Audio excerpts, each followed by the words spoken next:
Welcome to D6. This is professor Vinod Kumar. మనము ఈరోజు టాపిక్లోకి వెళ్ళే ముందుగా మన ఛానల్ ప్రజల ఛానల్ సబ్స్క్రైబ్ చేయండి, షేర్ చేయండి, లైక్ చేయండి, కామెంట్ చేయండి. వీలైతే ఆర్థికంగా ఈ దక్షిణాది ఉద్యమానికి సహకరించండి. ఇక టాపిక్లకు వస్తే, ఇవాళ సంపన్నులు మరింత సంపన్నులుగాను ఎందుకు ఎదుగుతున్నారు? ప్రపంచంలో మీరు రెండు ధ్రువాలుగా చూడండి. ఒకటి ఉత్తర ధ్రువము, దక్షిణ ధ్రువము. ఈ ఉత్తర ధ్రువములో ఉన్న మొత్తం దేశాలు అన్ని సంపన్న దేశాలు గాను, దక్షిణ ధ్రువంలో ఉన్న దేశాలన్నీ కూడా పేద దేశాలు గాను మిగిలిపోయాయి. దీనికి కారణం ఏంటంటే, ఉత్తర ధ్రువంలో ఉన్న వాళ్ళంతా కూడా మొత్తం వలసాధిపత్య దేశాలు, అంటే తెల్లవాళ్ళ దేశాలు, సామ్రాజ్యవాద దేశాలు, ఈ ప్రపంచాన్ని పట్టి పీడించిన దేశాలు. ఇవాళ అమెరికా కూడా వలసాధిపత్యంలో ఉన్నప్పటికీ కూడా అది మళ్ళీ తిరిగి వాళ్ళ యొక్క వలస తెల్లవాళ్ళ ఆధిపత్యం కింద నలిగిపోయినప్పటికీ కూడా లోకల్ అమెరికన్ ఇండియన్స్ని, ఏదైతే లోకల్ అమెరికన్స్ని చంపేసి లేదంటే వాళ్ళని లోపరుచుకొని ఇవాళ తెల్లవాళ్ళ ఆధిపత్యం అక్కడ పూర్తి స్థాయిలో అమెరికాలో ఉంది. కాబట్టి ఈ రోజు వరకు కూడా ట్రంప్ అనే తెల్లవాడు అక్కడ అధికారంలోకి వచ్చాడు. సో కాబట్టి సంపూర్ణమైన నల్లవాడి ఇంతవరకు అధికారంలోకి రాకపోవడానికి కారణం ఏంటంటే, తెల్లవాళ్ళ ఆధిపత్యంలో అమెరికా కూడా ఉంది కాబట్టి. సో తెల్లవాళ్ళ ఆధిపత్యంలో కొనసాగుతున్న అమెరికా సైతము వలస దేశంగా ఒకప్పుడు చాలా ఇబ్బందులు ఎదుర్కొన్న దేశమే. కానీ ఇవాళ పూర్తిగా వలసాధిపత్యంగా అక్కడ మతం కానీ లేదంటే జాతి కానీ తెల్ల జాతి కానీ పూర్తిగా ఆధిపత్యం చేసిన కారణంగా సంపన్నులందరూ తెల్లవాళ్ళు కాబట్టి, టెక్నాలజిస్టులందరూ తెల్లవాళ్ళు కాబట్టి, చట్టాలన్నీ తెల్లవాళ్ళకి అనుకూలంగా ఉన్నాయి కాబట్టి, బహుళ జాతి కంపెనీలన్నీ కూడా తెల్లవాళ్ళే కాబట్టి, ఒకప్పుడు వలస దేశాలన్నీ కూడా ఇవాళ తెల్లవాళ్ళుగానే ఉన్నారు కాబట్టి, బ్రిటిష్ వాళ్ళే కాబట్టి. సో వాళ్ళ ఆధిపత్యంలో ప్రపంచ కుబేర్లను తయారు చేసుకొని ఇవాళ సంపన్నులంతా మరింత సంపన్నులుగాను, పేదవాళ్ళంతా మరింత పేదలుగాను, సంపన్న దేశాలు మరింత సంపన్న దేశాలుగాను, పేద దేశాలు మరింత పేద దేశాలుగాను ఇవాళ పెరగడానికి ప్రధాన కారణము ఆ యొక్క వలస ఆర్థిక విధానాలు. వలస ఆర్థిక విధానాలు అంటే అర్థం ఏంటి? వలస దేశాలు ఏవైతే ఉన్నాయో, వలసాధిపత్య దేశాలు ఇవాళ మొత్తం ఏ దేశాలు, ఉదాహరణకు భారతదేశాన్ని కనుక తీసుకుంటే, భారతదేశం నుండి $68 ట్రిలియన్ ఇక తస్కరించారు బ్రిటిష్ వాళ్ళు మన దేశం యొక్క సంపద.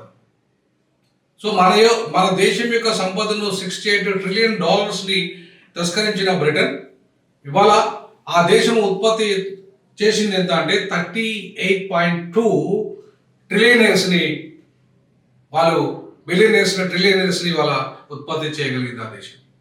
అంటే అత్యంత సంపన్నులు ఇవాళ బ్రిటన్ ఉత్పత్తి చేయగలిగింది, అలాగే అమెరికా ఉత్పత్తి చేయగలిగింది. మొత్తం వలసవాద దేశాలన్నీ కూడా ఇలా అత్యధిక సంపన్నులను ఉత్పత్తి చేయగలిగినాయి. భారతదేశంలో కూడా ఇవాళ ఎవరైతే సంపన్నులు పెట్టుబడిదారులు ఉన్నారో, ఎవరైతే ఈ బనియా వర్గం ఉందో, ఈ బనియా వర్గం అంతా కూడా అక్కడ ఉత్తరాది యొక్క వలస దేశాలతో కుమ్మక్కైపోయింది.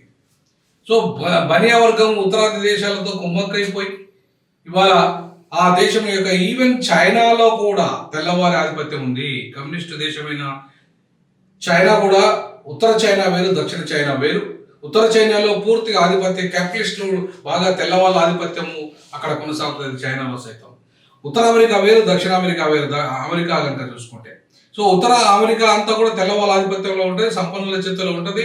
వలసవాదులు ఎవరైతే ఉన్నారో వాళ్ళంతా సెటిలర్స్గా ఉన్నారు. ఎవరైతే ఇక్కడ పెట్టుబడిదారులు ఉన్నారో, ఎలన్ మాస్క్ లాంటి వాళ్ళు కావచ్చు, జూకర్బర్గ్ కావచ్చు, ఏవైతే మొన్న ట్రంప్ను గెలిపేయడానికి కీలక భూమికి వచ్చిన బడా పెట్టుబడిదారులంతా ఇలా తెల్లవాళ్ళ అమెరికాలోనే ఉన్నారు.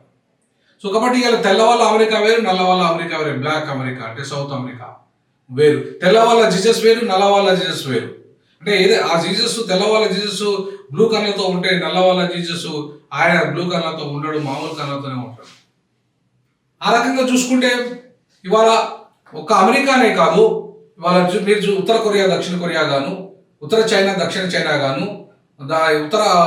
ఉత్తర భారతదేశం, దక్షిణ భారతదేశం గాను, అట్లాగే ప్రపంచవ్యాప్తంగా ఉత్తర బ్రిటన్, దక్షిణ బ్రిటన్ గాను, ఇట్లా ప్రపంచంగా ఉన్న మొత్తం దేశాలలో ఈ చలి ఎక్కువగా ఉండి, చలి తీవ్రతగా అంటే పైకి భూగోళంలో పైకున్న దేశాలన్నీ కూడా, పై ప్రాంతాల్లో ఉన్న దేశాలన్నీ కూడా దాదాపుగా ఆ దేశాల్లో ఉన్న పై ప్రాంతంలో ఉన్న తెల్లవాళ్ళంతా కూడా వాళ్ళ పూర్తిగా వలస ఆధిపత్య భావజాలంతో ఉన్నారు. వలస ఆర్థిక విధానాలతో ఉన్నారు. ఇంకా ఈ దేశంలో వలస ఆర్థిక విధానాలే కొనసాగుతున్నాయి. భారతదేశంలో సైతం ప్రపంచవ్యాప్తంగా కూడా వలస ఆధారిత ఆధిపత్య ఆర్థిక విధానమే కొనసాగుతూ ఉన్న కారణంగానే ప్రపంచవ్యాప్తంగా తీవ్రంగా ఇలా ఆర్థిక అసమానతలు ఉన్నాయని చెప్పి నేను చెప్పట్లేదు. ఈ మాట ఎవరు చెప్తున్నారంటే ఈ మాట అసోచాం ఏదైతే ఒక సంస్థ ఉందో మొత్తం ప్రపంచవ్యాప్తంగా international Oxfam not association Oxfam international ప్రపంచవ్యాప్తంగా పేదరిక నిర్మూలన లక్ష్యంగా పనిచేస్తున్న 21 స్వతంత్ర ప్రభుత్వేతర సంస్థల సమాఖ్య, దాన్నే ఆక్స్ఫామ్ అంటారు. ఈ ఆక్స్ఫామ్ ఇచ్చిన నివేదిక ప్రకారంగా 1765 నుండి 1900 సంవత్సరం వరకు మధ్యకాలంలో ఈ మన దేశం బ్రిటన్ అనేది మన దేశం నుండి 64.82% ట్రిలియన్ పౌండ్ల విలువైన ఆస్తులను తస్కరించకపోయింది. అంతేకాకుండా ఇందులో 38 ట్రిలియన్ పౌండ్ల మేరకు ఆ దేశంలోని 10% సంపన్నులను లబ్ధి పొందారు ఈ డబ్బుతోని. అంతేకాకుండా మీరు చూసుకోండి, ఆధునిక బహుళజాతి సంస్థలన్నీ కూడా ఒకనాడు మన దేశాన్ని పీడించి పాలించిన ఈస్ట్ ఇండియా కంపెనీ లాంటివేనని ఆ నివేదిక పేర్కొంది. ఇవాళ ప్రపంచవ్యాప్తంగా ఏదైతే 2024లో బిలియనీర్లు 2023 కంటే కూడా 3 రెట్లు అధికంగా పెరిగినరు. అంటే చూడండి, అంటే బిలియనీర్లు ట్రిలియనీర్లు పెరుగుతున్నారు కానీ ప్రపంచవ్యాప్తంగా మహా కుబేర్లు వాళ్ళ ఆస్తులు $2 లక్షల కోట్ల పైగా ఉన్నది. ఒక 1 yearలో వాళ్ళ ఆస్తులు ఎంత? $2 లక్షల కోట్ల పైగా వాళ్ళ ఆస్తులు సంపాదించారు. ఇదే క్రమంలో 204 మంది కొత్త బిలియనీర్లను కూడా వాళ్ళు ఆవిర్భవించారు ఈ యొక్క ఆర్థిక విధానాల కారణంగా. అంతేకాకుండా ఇవాళ ఎందుకు వీళ్ళంతా గుత్తాధిపత్యంగా ఈ రకంగా ఉన్నారంటే కారణం ఏంటంటే ఇప్పటికీ కూడా ఆ వలస దేశాల యొక్క ఆ వలస విధానాలు, వలస ఆర్థిక విధానాలు అన్ని ఆ ప్రపంచంలో అమెరికా సామ్రాజ్యవాద దేశము తెల్లవాళ్ళ ఆధిపత్యంలోనే సంపన్నులంతా కూడా ఉన్నారు. బిలియనీర్లు ట్రిలియనీర్లు కూడా ఈ దేశాలు ఉత్పత్తి చేస్తున్నాయి కాబట్టి వాళ్ళ చేతుల్లో ప్రపంచ ఆర్థిక సంపద అంతా కూడా ఈ దేశాల్లోనే ఉంది కాబట్టి సంపన్న దేశాలలోని 1% ధనికులంతా కూడా ఈ పేద దేశాల్లోని $30 మిలియన్ వాళ్ళు ఇవాళ చెల్లిస్తున్నారు. ఒక $30 మిలియన్ ఇవాళ పేద దేశాలు చెల్లిస్తుంటే 1% మాత్రమే సంపన్న దేశాలు ఇవాళ వాళ్ళు చెల్లిస్తున్నారు పన్నులు. అంటే 1% పన్నులు మాత్రమే వాళ్ళు కడితే 1% మాత్రమే ధనిక దేశాలు పన్నులు కడుతుంటే $30 మిలియన్ ఇలా పేద దేశాలు పన్నులు కడుతున్నాయి. పన్నుల రూపంలో ప్రజలకు అవి ఇస్తున్నాయి. అంటే అర్థం ఏంటి? సంపన్నుల దేశాలు ఇవాళ పన్నులు కట్టడం లేదు. అందుకే ప్రపంచవ్యాప్తంగా ఆక్స్ఫామ్ నివేదిక ఏమి ఇస్తుందంటే ఎవరైతే బిలియనీర్లు ట్రిలియనీర్లు బాగా సంపాదించిన వాళ్ళు ఉన్నారో అత్యధికంగా పన్నులు వాళ్ళ దగ్గరికి వెళ్ళే వసూలు చేయాలని చెప్తుంది. భారతదేశంలో కూడా అత్యధిక పన్నుల విధానము ఈ సంపన్న బిలియనీర్లు ట్రిలియనీర్లు ఎవరైతే ఉన్నారో వాళ్ళ దగ్గరికి వెళ్ళి విపరీతంగా గుంజాలి. కానీ సామాన్యులే అత్యధికంగా పన్నులు కడుతున్నారు ఈ దేశంలో. వాళ్ళు మాత్రమే ఈ దేశాన్ని రక్షిస్తున్నారు. వాళ్ళ పన్నులతో భారతదేశము ఇలా కాపాడబడుతుందంటే పేదలు కడుతున్న పన్నులే. సంపన్నులు కడుతున్న పన్నులు కేవలం 2% మాత్రమే. మిగతా అంతా కూడా ఇవాళ పేదలు మాత్రమే కడుతున్న పన్నులు, ఉద్యోగులు మధ్యతరగతి ప్రజలు మాత్రమే కడుతున్న పన్నులు. అంతే తప్ప ఇవాళ సంపన్నులు కడుతున్న పన్నులతో ప్రపంచంలో ఉన్న దేశాలు కానీ అట్లాగే ఇవాళ ఎదుగుతున్న పేద దేశాలు కానీ వాళ్ళ పేదల వాళ్ళు మధ్యతరగతి వాళ్ళు కడుతున్న పన్నులతోనే మాత్రమే ఆ దేశాలు నడుస్తున్నాయి తప్ప సంపన్నులు కడుతున్న పన్నులతో కాదు. అందుకే సంపన్నుల యొక్క పన్నులను విపరీతంగా పెంచాల్సిన అవసరం ఉంది. కనీసం 20% పన్నులు వాళ్ళ మీద పెంచగలిగితే ప్రపంచంలో కొంత మేరకైనా ఆర్థిక అసమానతలు తొలగిపోతాయని చెప్పేసి ఆక్స్ఫాము తన ప్రతిపాదనలో తెలియజేసింది. అంతేకాకుండా ఐక్యరాజ్య సమితి ఏదైతే 2030 వరకు పెట్టుకున్న సుస్థిర అభివృద్ధి సాధ్యము లక్ష్యాలు సాధించాలంటే సస్టైనబుల్ డెవలప్మెంట్ లక్ష్యాలను సాధించాలంటే ఈ డబ్బు కొంతమంది చేతుల్లో ఉంటే సరిపోదు, కొన్ని దేశాల చేతుల్లో ఉంటే సరిపోదు. ఈ డబ్బు అనేది పంపిణీ జరగాలి, ఈ సంపద అనేది పంపిణీ జరగాలి. పేద దేశాలకు విపరీతమైన ట్యాక్సులు వేలు చేసి వాళ్ళని విపరీతంగా వాళ్ళకి లోన్స్ ఇచ్చి డెట్స్ను బాగా వసూలు చేస్తూ, అంటే వాళ్ళ దగ్గరికి వెళ్ళి వడ్డీని విపరీతంగా వసూలు చేస్తూ ఆ దేశాలు మరింత పేద దేశాలుగాను ఇవాళ వెనుకబడిపోవడానికి ప్రధాన కారణం ఏంటంటే ఈ దేశాలు సంపన్న దేశాలు విధిస్తున్న పన్నులకు లేదంటే ఈ సంపన్న దేశాలు ఏదైతే అనుసరిస్తున్న వడ్డీ విధానం కారణంగానే ఇవాళ ఆ దేశాలు మరింత పేద దేశాలుగా మిగిలిపోతున్నాయని చెప్పేసి ఆక్స్ఫామ్ నివేదిక తెలియజేస్తుంది. అంతేకాకుండా మొత్తం ఆయా దేశాలలో పేద దేశాలలో ఉన్న వనరుల మీద ఆ యొక్క సంపద మీద వీళ్ళ కన్నుబడి వీళ్ళు ఆ గ్యాస్ మీద అట్లాగే పెట్రోల్ మీద ఈ యొక్క సామ్రాజ్యవేద దేశాలు సంపన్న దేశాల కన్నుబడి వాళ్ళు విపరీతంగా దేశాల మీద ఆంక్షలు విధించి ఆర్థిక ఆంక్షలు రాజకీయ ఆంక్షలు అంతేకాకుండా ఆయుధ ఆంక్షలు విధించి వాళ్ళ మొత్తం అతలాకుతలం ప్రపంచం అంతా చేస్తున్నది కూడా వీళ్ళేనని చెప్పేసి ఆక్స్ఫామ్ నివేదిక చెప్తుంది.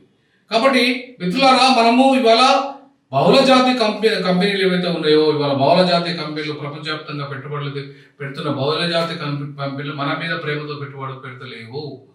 ఆ సంపన్న దేశాలలో మరింత సంపన్న దేశాలుగా ఇలా ఎదగడానికి మాత్రమే బహుళజాతి కంపెనీలు పెడుతున్నాయి పెట్టుబడులు తప్ప మన పేద దేశాలను అభివృద్ధి చేయడానికి కాదనే విషయాన్ని ఇలా స్పష్టంగా ఆక్స్ఫామ్ నివేదిక మనకు చెప్తుంది.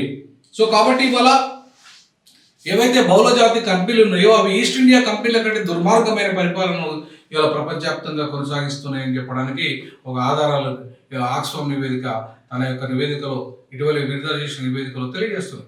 కాబట్టి ఇవాళ మనం మొత్తం ప్రపంచంలో ఆర్థిక సరళీకరణ విధానాలన్నీ ఏవైతే మనం స్వాగతిస్తూ మొత్తం బాగా ఆ ఆర్థిక సరళీకరణ విధానం వల్ల పివి అనే చాణక్య నీతిగా ప్రదర్శించిన బ్రాహ్మణుడు ఇలా ఎవరికి ఉపయోగపడ్డాడు అంటే ఒక అదాని అంబానీ లేదంటే కొంతమంది కుబేర్లు డెవలప్ అవడానికి ఉపయోగపడ్డాడు తప్ప కేవలం పేదరిక నిర్మూలనలో తన పాత్రగా పెద్దగా లేదు. అట్లాగే మన్మోహన్ సింగ్ అనేవాడు కూడా ఇలా పేదరిక నిర్మూలనలో తన పాత్ర క్రియాశీలక పాత్ర పోషించలేదు. ఎందుకంటే ఈ ఆర్థిక ప్రాచ్య విధానాలే ఇవాళ వాళ్ళు అవలంబించారు కాబట్టి. సో కాబట్టి ఇవాళ ఏ దేశానికి ఆ దేశంగా సస్టైనబుల్ డెవలప్మెంట్ దిశగా ఆర్థిక విధానాలు ఉండాలి. ఏ రాష్ట్రంకి ఆ రాష్ట్రంగా విధంగా సస్టైనబుల్ డెవలప్మెంట్ ఆధారంగానే ఇవాళ ఆర్థిక విధానాలు ఉండాలి. సో ప్రపంచంతో ఇవాళ పోటీపడి ప్రైవేట్ రంగంలో ఆహ్వానించినప్పటికీ కూడా ఇక్కడి షరతులకు లోబడి మాత్రమే మనం అక్కడి కంపెనీలు తీసుకురావాలి తప్ప అక్కడి కంపెనీల షరతులకు లోబడి కనుక చేస్తే ఇక్కడ వనరులు వాళ్ళే దొబ్బేస్తున్నారు. వాళ్ళు ఇక్కడ మొత్తం ప్రజలు కడుతున్న ఏవైతే పన్నుల రూపంలో వస్తున్న డబ్బంతా వాళ్ళే దోచేస్తూ సంపన్నులు మరింత సంపన్నులుగా ఎదుగుతున్నారు. వారిని బఫెట్ ఇవాళ ఎవరైతే మల్టీనేషనల్ కంపెనీస్ వస్తున్నాయో మల్టీనేషనల్ కంపెనీలు బహుళజాతి కంపెనీలన్నీ కూడా ఇవాళ ఓలా క్యాబ్ ఈ క్యాబ్ ఆ క్యాబ్ పేరు మీద ప్రపంచవ్యాప్తంగా ఇవాళ రైడరు వీడరు మనకు సింపుల్ గా అనిపించచ్చు, మనకు ఈజీగా మనకు యాక్సెస్ దొరుకుతుందని చెప్పేసి. బట్ దాని మీద పెద్ద ఎత్తున కుట్రం కుంభకోణము వలస విధానాల ఆర్థిక దోపిడీ కూడా ఉందనే దానికి ప్రధాన నిదర్శనం వాట్సాప్, ఫేస్బుక్, ఇవన్నీ ఏవైతే ట్విట్టర్, ఇవన్నీ ఇన్స్టాగ్రామ్, ఇవన్నీ కూడా విదేశీ కంపెనీలు ఏవైతే గూగుల్ ఇవన్నీ కూడా కోట్లాది లక్షల కోట్ల రూపాయల వ్యాపారం ఇవాళ ప్రపంచవ్యాప్తంగా ఇంటర్నెట్ పేరు మీద చేస్తున్నాయి. సో ఏ దేశం కాదేశంగా ఇవాళ వాళ్ళ ప్రత్యామ్నాయ విధానాలను కనుక రూపొందించుకుంటే ఈ దేశం వాట్సాప్ తరహాలో ట్విట్టర్ తరహాలో ఇట్లా టెలిగ్రామ్ లాంటిది మన ఏదైతే దేశం క్రియేట్ చేసిందో వాట్సాప్ కూడా క్రియేట్ చేసింది. సో అట్లాంటి విధానాలను అనుసరించాల్సిన అవసరం ఉంది. ఆ దిశగా ఇవాళ అడుగులు వేస్తే తప్ప ఈ ప్రపంచంలో భారతదేశం మనుగడ ఉండదు. అందుకే ఇవాళ సస్టైనబుల్ డెవలప్మెంట్ దిశగా అంటే స్టార్ట్అప్ ఇండియా, స్టాండప్ ఇండియా, అట్లాగే ఇంకా ఏదైతే ఈ మధ్య భారతదేశం తీసుకొస్తున్న స్వయం అభివృద్ధి ఈవెన్ స్పేస్ లో కూడా ఇవాళ సొంతగా టెక్నాలజీతో అభివృద్ధి చెందుతున్న స్పేస్ టెక్నాలజీ ద్వారా ఇవాళ అనేక పరిశోధనలు ముందుకెళ్ళిపోయి ఇవాళ ప్రపంచంలో మనం కూడా అగ్రగామి దేశంగా స్పేస్ రంగంలో నిలబడగలిగినాం. సో ఆ దిశగా కూడా ఇవాళ స్పేస్ రంగంలో ఇవాళ భారతదేశం నిలబడగలుగుతుందంటే బికాస్ ఆఫ్ స్వదేశీ విధానాలను అవలంబిస్తున్న కారణంగా స్వదేశీ ఆర్థిక విధానాలని, స్వదేశీ ఇవాళ సాంస్కృతిక విధానాలని, స్వదేశీ చట్టాలని అట్లా ఈ రకంగా ఇవాళ స్వదేశీ విధానాలని అవలంబించే విధంగా ఇవాళ భారతదేశం అడుగులు వేస్తున్న కొన్ని కారణాల వల్లనే ఇవాళ సస్టైనబుల్ డెవలప్మెంట్ దిశగా వేస్తున్నది. కాబట్టి ఇవాళ ఆర్థికంగా కూడా కొంత మెరుగైన ఫలితాలు ఇవాళ దిశగా భారతదేశం పోవడానికి ఒక మార్గం ఏర్పాటు చేస్తుంది. బట్ అది కూడా పూర్తిగా ఇవాళ ప్రపంచ ఆర్థిక ఒప్పందాలను బట్టి మాత్రమే చేస్తుంది. కాబట్టి ఇంకా పూర్తి స్థాయిలో ప్రపంచ దేశాల మీద, ప్రాచ్య దేశాల మీద భారతదేశం ఆధారపడితే భారతదేశం ఇవాళ నంబర్ 1 మార్కెట్లో ఉండదు, నంబర్ 3 మార్కెట్ దిశగా ఎదుగుతున్నామని చెప్పేసి చెప్తున్నప్పటికీ కూడా ఇవాళ అత్యంత పేదలున్న దేశంగా 201వ స్థానంలో భారతదేశం ఉంది. అంటే ఒక బురుండి, రువాండా కంటే కూడా వెనకబడినాము, ఒక భూటాను, నేపాల్ కంటే కూడా మనం వెనకబడినాము. మరి ఇట్లాంటి దుర్మార్గమైన పరిస్థితి రాకుండా ఉండాలంటే భారతదేశం కొంత సంపన్నులను ఉత్పత్తి చేసే దిశగా, లేదంటే పాశ్చాత్య బహుళజాతి కంపెనీల బానిసలను తయారు చేసే దేశంగా కాకుండా ఈ దేశంలో ఒకప్పుడు ఈ దేశంలో నిజంగానే మీరు వేదాల్లో అది ఉంది ఇది ఉందని చెప్తున్నారు కదా, మరి అట్లాంటి మరి ఈ దేశంలో ఒకప్పుడు మొత్తం జీరోని కనుక్కున్నది మనమే, అది కనుక్కున్నది మనమే, ఇది కనుక్కున్నది మనమే అని చెప్పి ఎంత చెప్తున్నా కూడా చేష్టల్లో అది ఆచరణలోకి వచ్చేసరికి మనం కనీసం సూది గుండిని కూడా ఇవాళ విదేశాల మొన్నటి దాకా మనం ఆధారపడి ఉన్నాం. ఇప్పుడు మనమే తయారు చేసుకున్న దిశగా మనం అడుగులు వేస్తున్న కారణంగా కూడా భారతదేశం యొక్క సామాన్యుని ఆర్థిక పరిస్థితి ఇంకా పూర్తిగా మెరుగుపడే పరిస్థితి లేదు. ఇంకా పేదవాడు 2 రూపాయల కిలో బియ్యం మీద ఆధారపడుతున్నాడు. అమెరికా ఆ రకంగా లేదు. సో అమెరికా ఆ రకంగా లేకపోవడానికి కారణం ఏంటంటే అమెరికా స్వావలంబన దిశగా తన యొక్క మొత్తం విదేశీ దేశాల మీద పడి దోపిడీ చేసే ఆర్థిక విధానాల కారణంగా అమెరికా అట్లాగే సామ్రాజ్యవాద దేశాలు ఎదిగాయి.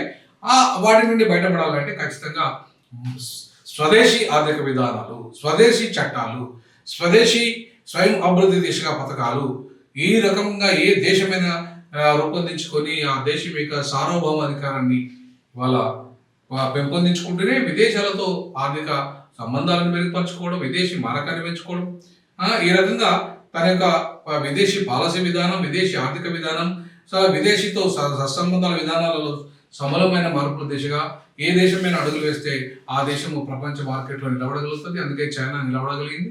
చైనా కూడా ఇవాళ ఆ రకంగా పోయింది కాబట్టి చైనా ప్రపంచంలో నంబర్ 1 ఆర్థిక శక్తికి ఎదగలిగింది. కాబట్టి చైనా నియంతృత్వ దేశమైనప్పటికీ కూడా ఇట్లాంటి స్వయం ఆర్థిక విధానాలని రూపొందించుకున్న దిశగా ఉంది కాబట్టి మార్కెట్లో నంబర్ 1 నిలబడగలిగింది చైనా. సో ఆ చైనా ఆర్థిక విధానాలని ఇవాళ భారతదేశం కూడా అమలు చేయాల్సిన అవసరం ఉంది. ఎదుగుతున్న దేశాలు ఆ మోడల్ని కూడా డెవలప్ చేసుకోవాల్సిన అవసరం ఉంది. కాబట్టి ఆ దిశగా అడుగులు వేయాల్సిందిగా D6 భావిస్తున్నది.